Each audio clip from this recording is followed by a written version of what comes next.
Season 17 is finally here and there have been some slight weapon changes, so it's time for a newly updated weapon tier list. And just keep in mind, as always, we don't go over the care package guns because they are obviously 3 times S tier and I think we all know how good they are. Well, we'll see how the L-Star performs, but you know. But first, if you do want to improve faster and get more in-depth guides, make sure to head over to the GameLeap website where we have literally hundreds of guides to help you improve faster. Guides covering fundamentals, advanced movement techniques, advanced legend tutorials, gameplay breakdowns, legend abilities, legend strategies, and so much more. We spend a lot of time and do our best to give full analytical breakdowns that will actually help you to improve. So if you actually want to learn faster and become insane at the game, I highly recommend you join the GameLeap family to get instant access to all of these in-depth guides by checking out the link in the description below. Now first up, we've got the RE45, which has just come out of the care package, and of course we also have the P2020. Both of these guns can be fun to use, especially when hammer points are involved. However, the problem is that they both require a pretty rare attachment for it to even come close to any of the SMG's performance. So it's extremely hard to justify putting them any higher on this list, even though they can be fun. Really, they are just placeholders until you get one of those SMGs, so D is where they will stay. Alright, on to the C tier. Unfortunately, not much has changed with the LMGs, or maybe that's a good thing since they tend to be very oppressive when they are even slightly overtuned. But the Devotion, then the Spitfire, and finally we have the Rampage sitting at the top of C tier. Quite frankly, LMGs are in a bit of a rough spot in general and have been for a while now. Quite frankly, the issue with them is that they just don't put out enough damage,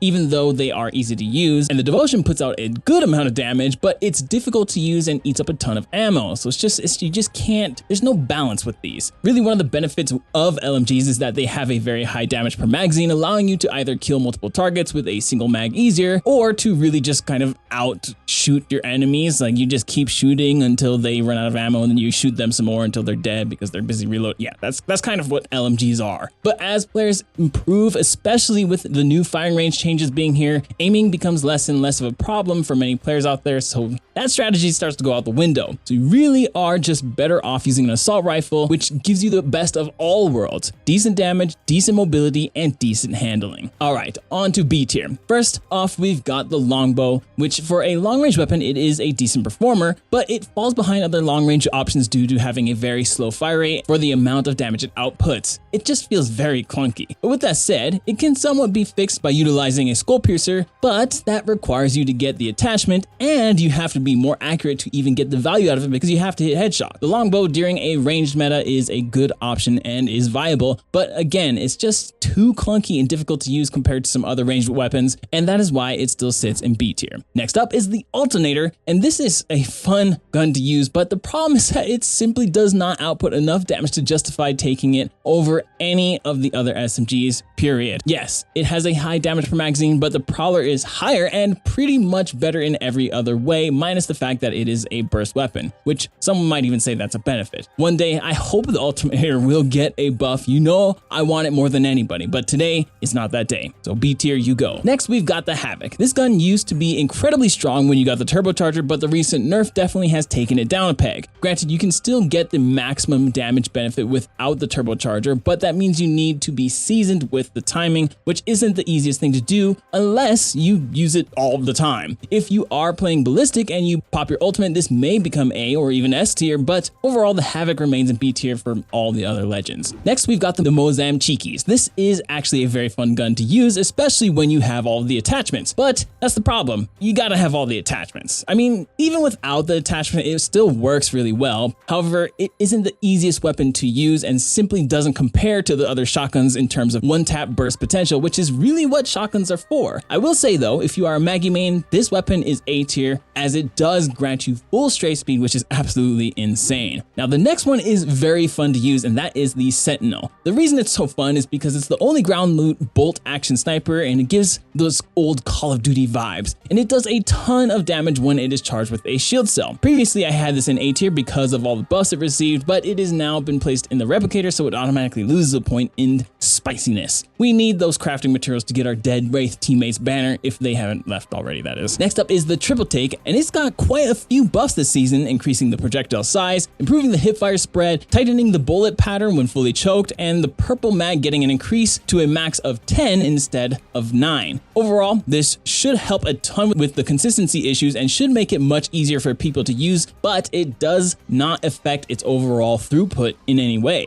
I had a hard time deciding whether or not this actually belongs in A tier or not, but I think it's safe to say it's at least top B tier, maybe bottom A. We'll have to see with time. Now it's on to the A tier, and to start things off, we've got the 3030. It's being returned to ground loot this season and also received a small buff, increasing its overall projectile size when fully charged, meaning it will be slightly easier to hit your targets when doing so. In general, the 3030 feels far less clunky compared to the longbow and can really shine in mid to long range, so it's going in A tier. Next up is the Volt. Now, many will say the Volt has fallen off bro F+ ratio, but that's because they compare it to other SMGs, when in reality, it's much closer to an AR in terms of its identity. Less damage than an SMG, but significantly better range and ease of use while maintaining the handling as well, so it kind of has like that AR property like performance, making it a great substitute for ARs, especially if you like to play more aggressively, which tends to be a very good way to play, well, as long as you're doing it smart at least. Overall, it's a very well balanced weapon, which is why it keeps its A tier status. Next, we got the Car SMG. This gun can be incredibly versatile due to its special ammo mechanic, and it still does a ton of damage, being 202 damage per second.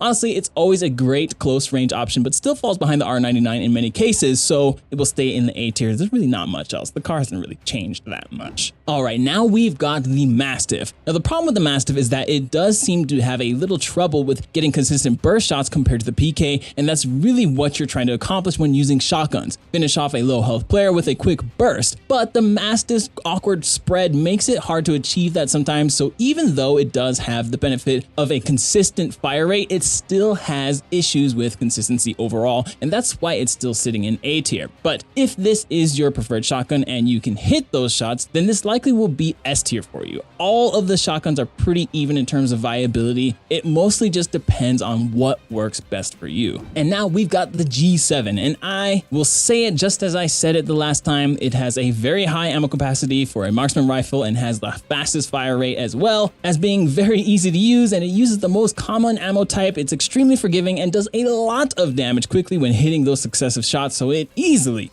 sits near the top of A tier. But next we've got the Cringe Rifle in A tier. Now, surprisingly enough, this season it got a slight nerf, and I would love to put it in F- tier if I could, but the nerf was not really that significant. It just has reduced the spawn rate and reduced the shots per magazine by 1, which that's a good nerf, and I am glad that they did it, but that's not really the underlying issue. This is kind of more like a band-aid than taking care of the problem. The problem is that it's hit scan, making it super easy to slow players down, and that makes it very oppressive because it's so easy to just, even if you just tag them once, boom, they're slowed, they're in the open. It just becomes a mess, all right? So yeah, because of this, I'm only taking it down to A tier because hit scan is just too good, baby. But you know where it belongs deep down inside my heart. It's trash. Hate that gun. Now let's start off the S tier with the Prowler. The great thing about the Prowler is that it is extremely easy to use, has insanely good hipfire, and in fact, it's the best of all the SMGs when it comes to hipfire. Its DPS isn't the highest of all the SMGs, but because it is a 5-round burst, if you are able to hit all 5 bullets, it will chunk down an enemy player's health. Particularly, this weapon is S tier for controller, as it's much easier to achieve this than on mouse and keyboard in these close ranges where it's generally going to be used. But of course, this weapon really excels at peek shooting, and that is generally something you want to be doing anyway, so it's promoting good habits, and for that, it sits at the bottom of S tier. Next up, we have the Flatline and R301. I'm sure you're surprised. Both of these assault rifles are very good and still very much meta. They both have roughly the same performance in terms of damage, with the R301 being slightly worse. However, the R301 is still super easy peasy to use, and the Flatline still has a very high damage per magazine, making it suitable for multi-kills and makes it a little more forgiving when you miss shots. But of course, the Flatline is actually slightly more difficult to use. But in my opinion, I prefer the Flatline due to the raw damage. But this is another one of those things where you should just use the one that you're most comfortable with, but they're both definitely S tier. And of course, the best AR is still the Nemesis, as it did not receive any nerfs this season. It still has the highest DPS out of all the full auto ARs, and it's super easy to use. It falls behind a bit in the close range because its hipfire is so horrible, making it less versatile overall, but it is incredibly strong when it's used where it's supposed to be, which is in those mid to long ranges. Seriously, the damage of this thing is crazy. Next up, we've got the PKN EVA 8. The EVA 8 is great when you struggle with consistency, and it is a very easy shotgun to use. The PK hits incredibly hard and tends to be, well, hit or miss. Never really in between, which is actually a good thing. That's actually the problem with the Mastiff. It's just because it